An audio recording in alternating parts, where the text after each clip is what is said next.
Saludos, bienvenidos nuevamente a nuestro programa Aunque Duela, profesionalmente hablando, con quien les habla, la doctora Wanda Pérez. El día de hoy nos engalana con su presencia la doctora Ana Pérez Medrano. La doctora Ana Pérez Medrano es médico pediatra, intensivista neonatal. Ella conversará con nosotros acerca de un tema muy interesante para la salud de todos nuestros niños y es la alimentación en niños, la cual es la base principal para el crecimiento y desarrollo de nuestros pequeños. Bienvenida, doctora. Muchísimas gracias, Wanda, gracias por la invitación. Es un tema muy importante, es un tema que de mucho interés para los padres, porque hoy en día abunda mucho la malnutrición. Y es que yo creo que tenemos mucha confusión con el tema de la alimentación, el comer o el nutrirnos, porque muchas veces entendemos que cualquiera de las presentaciones en las que se lleva una comida que no necesariamente es un alimento, ya estamos nutriendo a un niño. Cuando hablamos de alimentación, podemos dividirla, supongo, en varias etapas, ya que usted, que es experta, por ejemplo, en neonatos, en prematuros, sabemos que, por ejemplo, en este caso, hablamos de una alimentación exclusiva, que es la alimentación materna. ¿De acuerdo? ¿En qué consiste esta? Mira, Wanda, gracias por decirlo y dividirlo de esa manera, porque cuando uno lo dice en pediatría, uno mucho se enfoca en niños más grandes. Muy bien. Básicamente la alimentación por debajo de 6 meses debe ser leche materna exclusiva.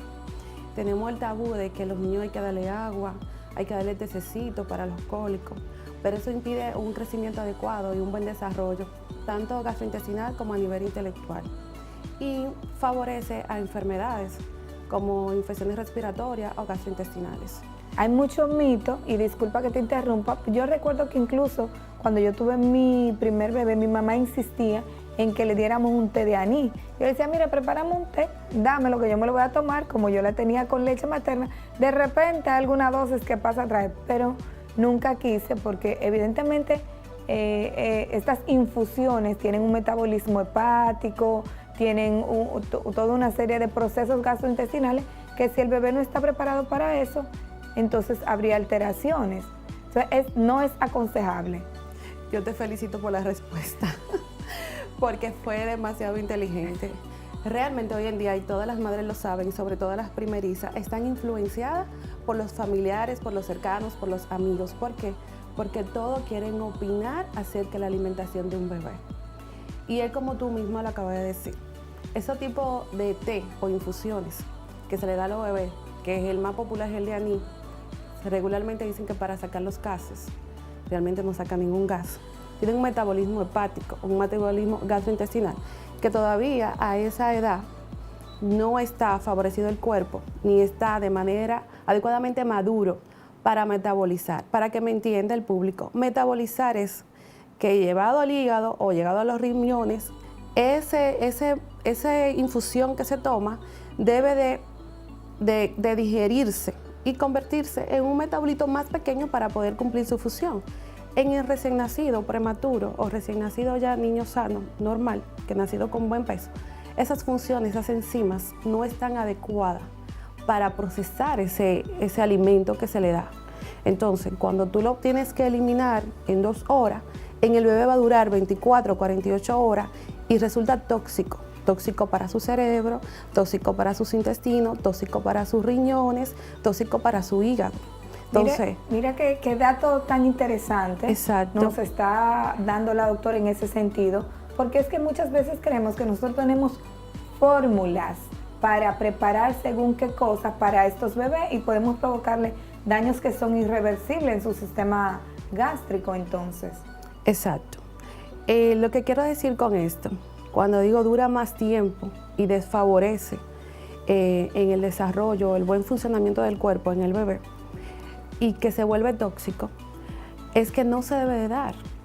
Excelente. Es que Dios, por naturaleza, nos hizo para que alimentemos a nuestro bebé.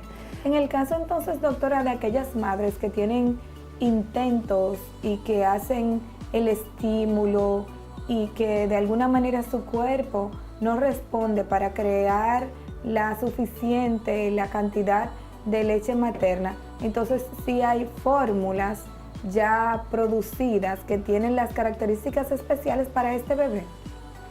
Mira, te voy a decir, es muy poco, muy raro, en muy pocos casos que una mamá tenga hipogalactia, que no pueda producir leche suficiente para su bebé. Incluso es otro tabú. La mayoría de las mamás creen que no pueden producir leches adecuadamente o que es insuficiente porque el bebé llora mucho, porque el bebé siempre está pegadito y porque no tienen al principio, en los primeros meses, ese descanso, porque el bebé principalmente durante la noche quieren comer. Sí existen enfermedades y en esas enfermedades se puede hablar de fórmula infantil, pero no es lo recomendable. Y no es que nosotros en casa, mamá, abuela, tía vecina, va a elaborar una serie de sustancias o formulaciones con té, con agua, para alimentar el bebé. Es que si en este caso, como la doctora bien nos explica, hubiese una necesidad, ya estas fórmulas tienen una dosificación y una reglamentación verificada a través de laboratorios nacionales e internacionales que permiten llevar una alimentación que no dañe el sistema digestivo del niño. Ya en los bebés un poquito entonces más grande, doctora, que ya pasa de la lactancia a una alimentación complementaria. ¿Cómo debemos iniciar esta alimentación complementaria entonces? Mira, se ha estipulado y últimamente hay una actualización de lo que es la alimentación complementaria y realmente está involucrado mucho las redes. La gente recibe mucha información a través de las redes, pero lo ideal siempre sería mamá, papá, llevarse de su médico pediatra. ¿Por qué? Porque un bebé que no cumpla con el desarrollo motor, psicomotor adecuado, no se debe de iniciar inmediatamente una alimentación complementaria. La alimentación pudiera causar incluso una asfixia accidental en el caso de que no tenga un desarrollo psicomotor apropiado. Exacto. Pero hoy en día no hay un alimento para que tú digas con ese que iniciar. Se puede iniciar con cualquier alimento dependiendo de que las condiciones físicas y neurológicas del bebé. Es decir, si el médico pediatra, según la evaluación de su bebé, quiere iniciar con arroz, quiere iniciar con alguna fruta, un vegetal, se puede iniciar, siempre y cuando el bebé cumpla con esos criterios.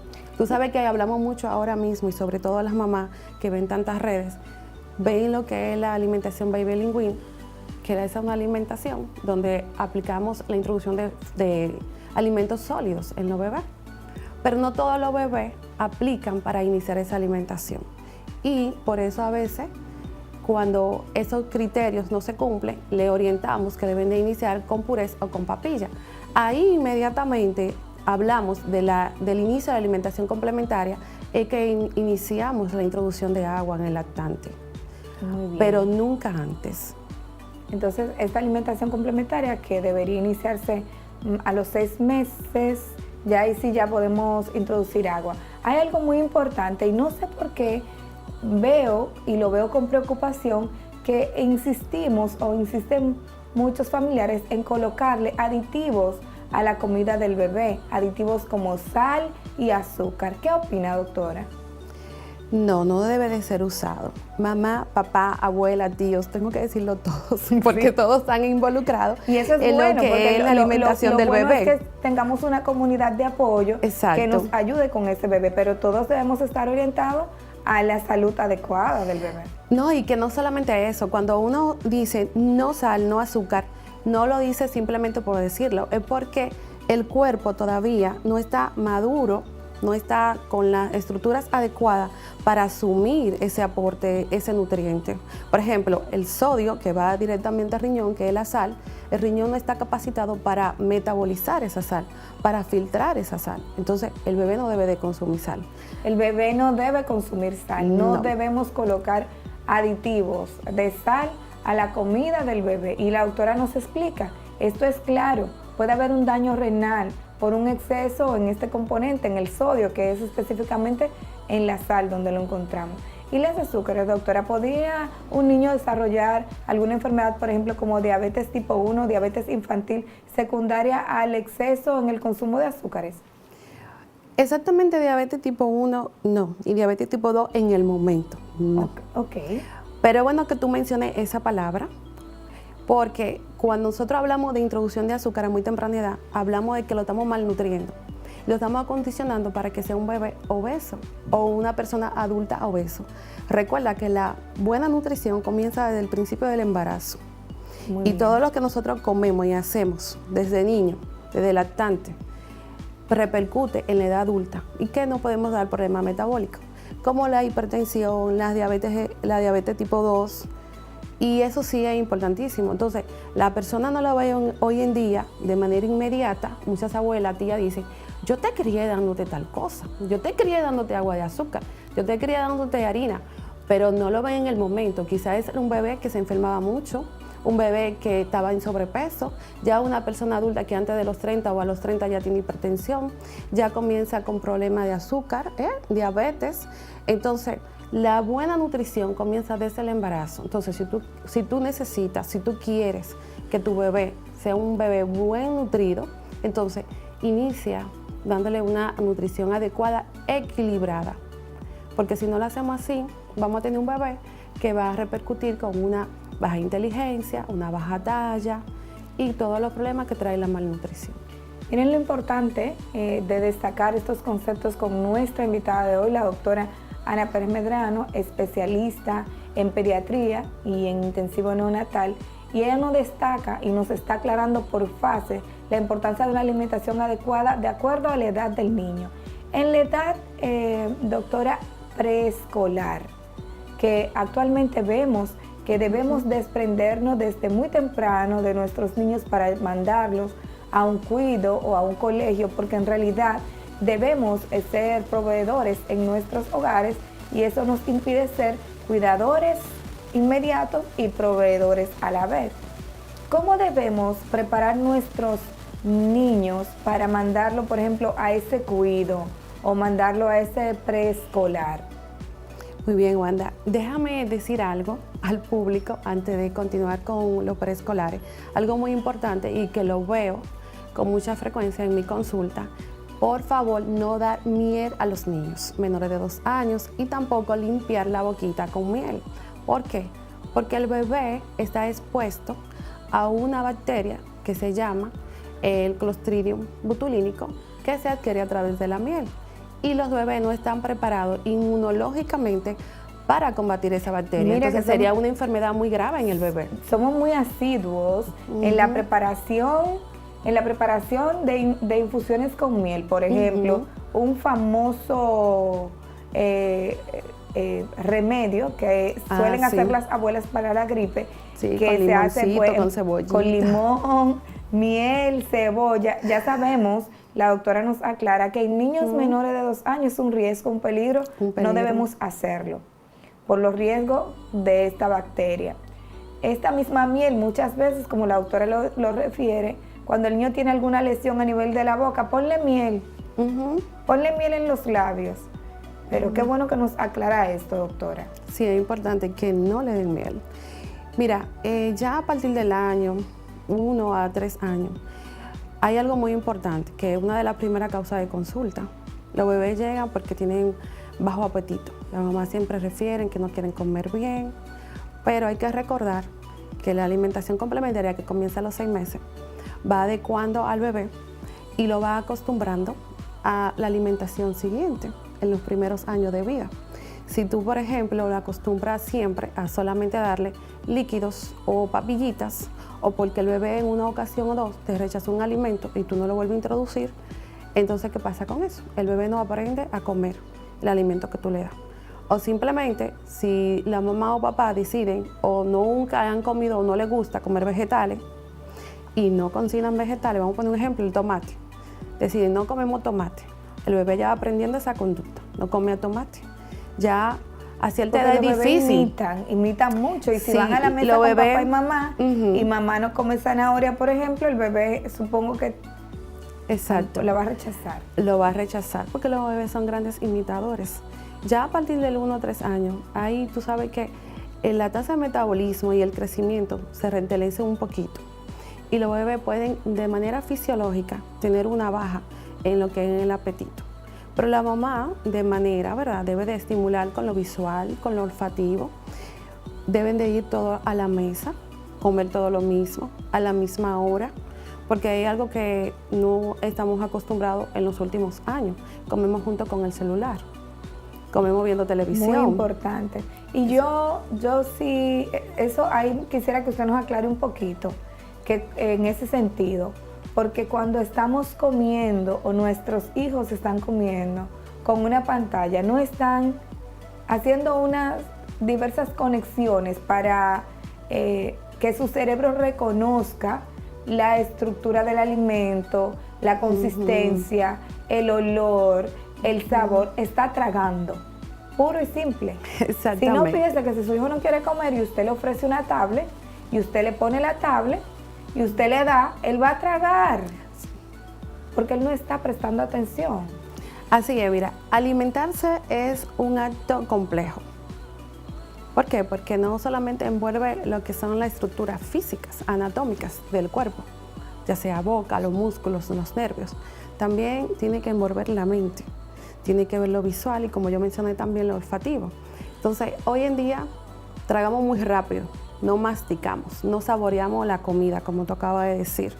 No sentimos el sabor y la estructura, como tú lo dices. Entonces, en ese sentido, ¿qué pasa? Se pierde la capacidad que tiene el cuerpo de esa condición, mente y sistema gastrointestinal, y comen y comen y comen, pero sin sentirlo y sin producir saciedad. Y muchas veces lo que sucede es que simplemente el bebé rechaza la alimentación porque lo que quiere es jugar con algo con lo que lo entretiene, lo mantiene de manera distraída, y entonces no asume el acto de la alimentación de manera correcta. Entonces ahí es que tú ves que los padres siempre dicen come poco, porque a veces no comen la cantidad suficiente que ellos desean que coman. Pero si un bebé distraído no va a comer lo que debería comer, porque está prestando más atención a otras cosas que al plato que tiene frente a la mesa. Y en los bebés, y bueno, eso es en el caso de los bebés, porque entonces en otra etapa que hablaremos más adelante, está el acto de comer de manera desenfrenada, porque estoy pendiente a algo que me tiene con la atención fija, una pantalla, una película, lo que sea de esto. Eso sí, pero también hay algo importante que por los jóvenes de 5 años principalmente, es lo que más frecuente se ve, los bebés quisquillosos o los bebés selectivos, que son bebés que solamente comen un alimento, o ese alimento lo tienen que comer simplemente acompañado, por ejemplo, con algo en especial. Yo tengo pacientes que dicen que solamente comen arroz blanco. Si no comen arroz blanco, si no lo ven, no comen otra cosa. Entonces, si no cambiamos la presentación de la alimentación, si no nos sentamos a la mesa con el bebé, si no le estimulamos de manera visual, presentándola de manera diferente la comida, el bebé va a seguir con la misma costumbre de seguir rechazando. El alimento. Entonces, hay que quitar todos los distractores. En la mesa, en la mesa. Muy importante, la autora nos está dando la base. Y disculpe que le interrumpa, autora, pero para que sepamos que la autora nos está explicando empezar desde lo más básico, sentar el niño en la mesa, que se sienta cómodo y sin distractores. Sí, y principalmente siempre introducir los alimentos de manera equilibrada. Es decir, aunque mamá y papá no coman vegetales, no quiera comer carne, el bebé debe de ofrecerse todo tipo de alimentación y llevarlo a la mesa, de que él lo tome con su mano, porque es otra cosa. La mayoría de las veces no queremos que los bebés tomen la comida con su mano y desperdiciamos ese momento donde el bebé tiene que interactuar con la comida, tiene que tocarla, tiene que saborearla, tiene que olerla, porque no quiere que se ensucie. Y lo que va a ser inicialmente un sucio va a tener una ganancia demasiado importante en su desarrollo psicomotor. Claro. Y además en el futuro ya no va a ocurrir eso. Es que es el acto de comer, es el acto de aprender a comer. Entonces, si no orientamos a la mamá en el consultorio, siempre vamos a tener las mismas preocupaciones, porque entonces se llevan de las demás personas. No, dale esto, déjalo así que coma, o déjalo jugar, o déjale la televisión. Entonces el bebé no tiene la capacidad de tener contacto, ni de tener una masticación adecuada, de centrarse en el acto de la alimentación, de comer. Excelente. Eso es lo Doctora, importante. Demasiado importante. ¿Cómo debemos preparar la lonchera de ese niño, de ese preescolar? ¿Qué cosas no deberíamos poner en esta lonchera y qué cosas sí? ¿Y cómo debemos mandarlo? ¿Debemos mandarlo al colegio en ayuno y que espere la hora de su merienda? ¿Debemos desayunar en casa nuestro bebé antes de ir? ¿Cómo debemos hacerlo? Mira, eso es muy importante y más aquí en nuestro país. ¿Por qué? Porque los bebés antes de irse al colegio, a la escuela, siempre recomiendo que deben de ir desayunados, porque la mayoría se van y ya meriendan a las 9 de la mañana, pero meriendan con un juguito de cartón o le dan una empanadita. Y de verdad, igual que la empanadita, un huevo puede costar, no sé, 8 o 10 pesos. Y un huevo en la mañana, un vaso de leche o queso con un purecito sería lo más recomendable para ese bebé. Ojo, que yo creo que es más costoso,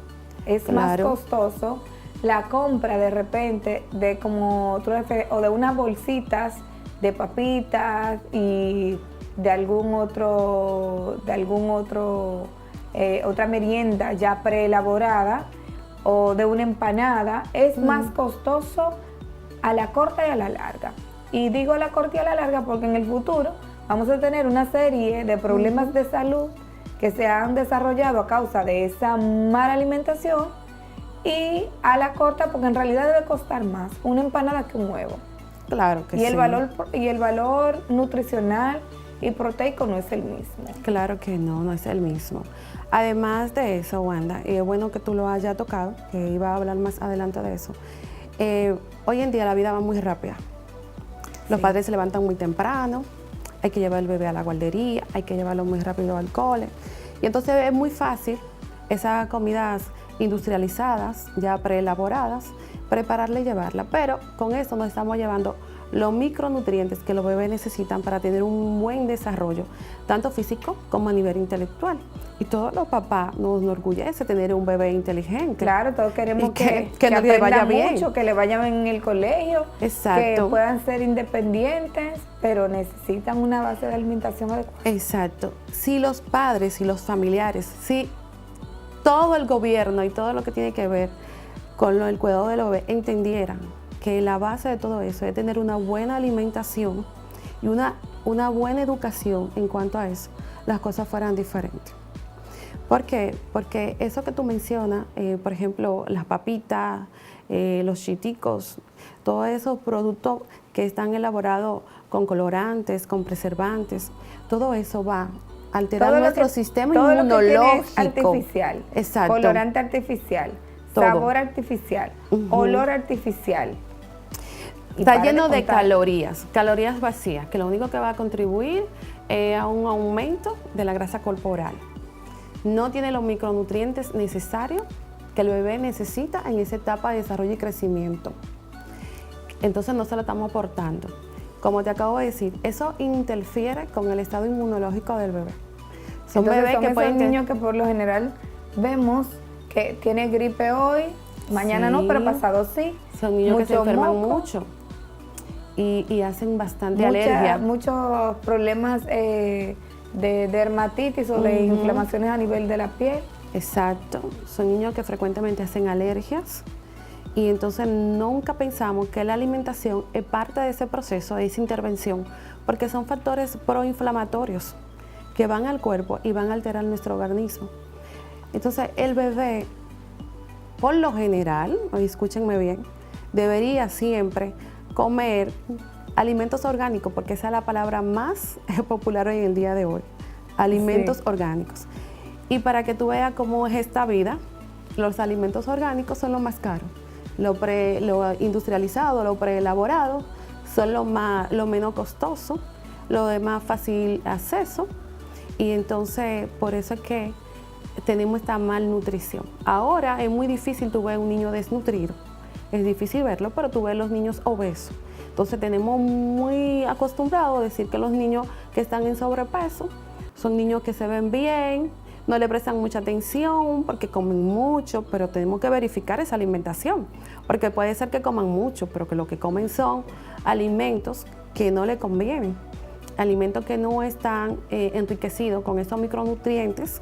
Para decirle cuáles son los micronutrientes, son las vitaminas y son los minerales que intervienen en nuestro cuerpo, ya en todas las funciones, ya sea hormonales, de crecimiento, de metabolismo, como la vitamina A, la vitamina D, la vitamina C, la vitamina K, el hierro, minerales, hierro, yodo, zinc, magnesio, calcio. Que todos se encuentran en los alimentos y en alimentos tan básicos y tan simples. Y yo insisto tanto con el huevo porque es impresionante la cantidad de nutrientes que nos puede aportar un huevo.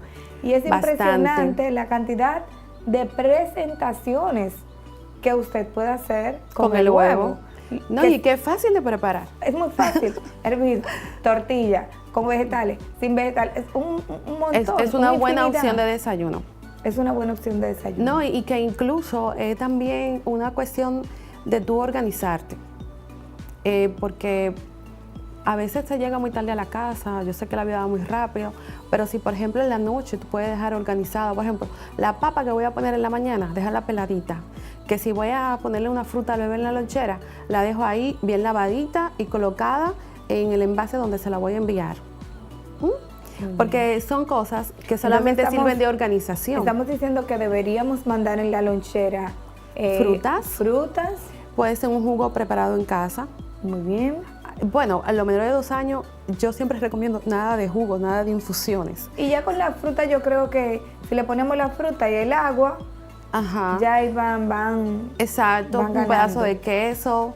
Claro, no es que todos los alimentos se van a retirar de manera brusca, sino esos alimentos que no son buenos para la salud, porque no voy a decir la palabra dañino, no son buenos para la salud, consumirlo de manera muy baja. Ir dosificando, porque a veces no podemos ser tan estrictos, sobre todo en una edad en donde los niños se encuentran con otros niños que ofrecen incluso de su lonchera, y que el niño te llega diciendo, ay, es que mi amiguita llevó una galletita, una Oreo, no sé qué. Entonces, de alguna manera, tenemos que ayudar a ir pues sacándolo poco a poco. Brevemente, doctora, porque yo creo que estamos un poquito sobre el tiempo, ya en una edad más grandecita, en los preadolescentes, las exigencias nutricionales varían mucho. Varían mucho, y sobre todo en los adolescentes, porque tú sabes que están en un proceso de desarrollo. Y ahí ya hablamos también incluso de la talla final. Un paciente que no tiene los nutrientes adecuados no va a lograr la talla final que debería tener. Por ejemplo, muchas veces decimos, va a ser grande y al final se queda un poco pequeño, pero no vimos la alimentación que tuvo detrás. En pediatría hablamos de algo que se llama hambre oculta, que es ese déficit de micronutrientes que yo estaba acabando de mencionar, que son parte de ese desarrollo. Cuando no tenemos ese nutriente de manera adecuada en nuestro cuerpo, entonces hay funciones que se reentelecen y no se cumplen de manera adecuada. Entonces podemos tener que la niña no se desarrolle de manera temprana, no vea la menstruación, no crezca como queríamos, que el niño tenga en la escuela un desenvolvimiento muy bajo, que son padres que ven que es un niño muy hiperactivo, y tú lo vas viendo ya, porque eso comienza de temprana edad, que esos requerimientos ya en la adolescencia, como no fueron cumplidos, se observan todas esas manifestaciones.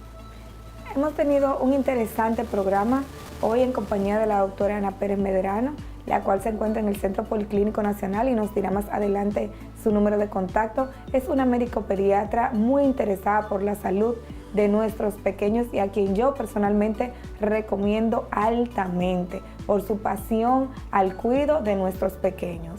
Hoy ha sido un programa en el que hemos hablado de alimentación en los niños y nos hemos sentido muy felices de traer y llevar tanta información interesante a todos ustedes. La doctora nos puede por favor decir cómo podemos contactarla. Sí, claro, me pueden contactar al 809-961-4161. Ese es mi teléfono de manera directa. Estoy en el Centro Policlínico Nacional todos los días en la tarde a partir de las 2, consultorio 212. A su orden ahí. Ha sido de verdad un inmenso placer y espero que esta información sea de gran utilidad para todos ustedes. Y esto ha sido, aunque duela, profesionalmente hablando, conmigo, la doctora Wanda Pérez. Un placer.